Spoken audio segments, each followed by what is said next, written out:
Tuhan, jumpa lagi dalam Mesbah Kehidupan. Mari kita akan berdoa. Tuhan Yesus, terima kasih untuk malam ini. Kembali kami bersama-sama akan merenungkan firman-Mu. Roh Kudus menolong setiap kami. Dalam nama Yesus, amin. Shalom Bapak Ibu Saudara semua. Kita akan sama-sama merenungkan firman Tuhan yang saya beri judul Hidup oleh Iman. Apakah kehidupan Kristen dapat dicapai dengan jalan pintas? Jawabnya tentu saja tidak. Kita akan lihat di dalam Roma 1 ayat 17b. Orang benar akan hidup oleh iman.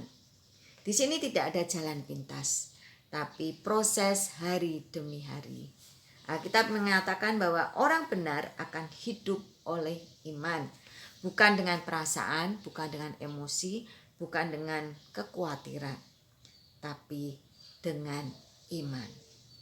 Contoh, di dalam Lukas 5 ayat yang ke-6, Lukas 5 ayat ke-6, setelah mereka melakukannya, mereka menangkap sejumlah besar ikan sehingga jala mereka mulai koyak.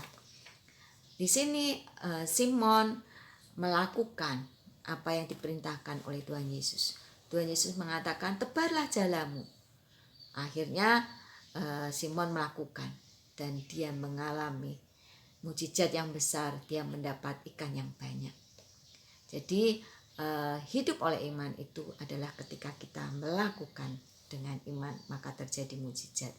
Contoh yang kedua, kita akan lihat di dalam Ibrani 11 ayat 27. Karena iman maka ia, Musa, telah meninggalkan Mesir dengan tidak takut akan murka raja. Ia bertahan sama seperti ia melihat apa yang tidak kelihatan. Jadi Musa melakukan dengan iman, dia meninggalkan kerajaan Mesir untuk melakukan perintah Allah. Dia membawa bangsa Israel keluar dari Mesir sehingga dia mendapat upah yang besar. Yang waktu itu mungkin belum kelihatan, tetapi dia melakukannya dengan iman. Maka perbuatan besar terjadi di dalam kehidupan bangsa Israel. Dan umat-umat Tuhan diselamatkan dan mereka menempati tanah Kanaan. Bapak Ibu yang saudara yang saya kasih Tuhan, di dalam 2 Korintus 5 ayat yang ke-7 dikatakan bahwa sebab hidup kami ini adalah hidup karena percaya, bukan karena melihat. Di dalam 2 Korintus 4 ayat 18, sebab kami tidak memperhatikan yang kelihatan, melainkan yang tidak kelihatan, karena yang kelihatan adalah sementara.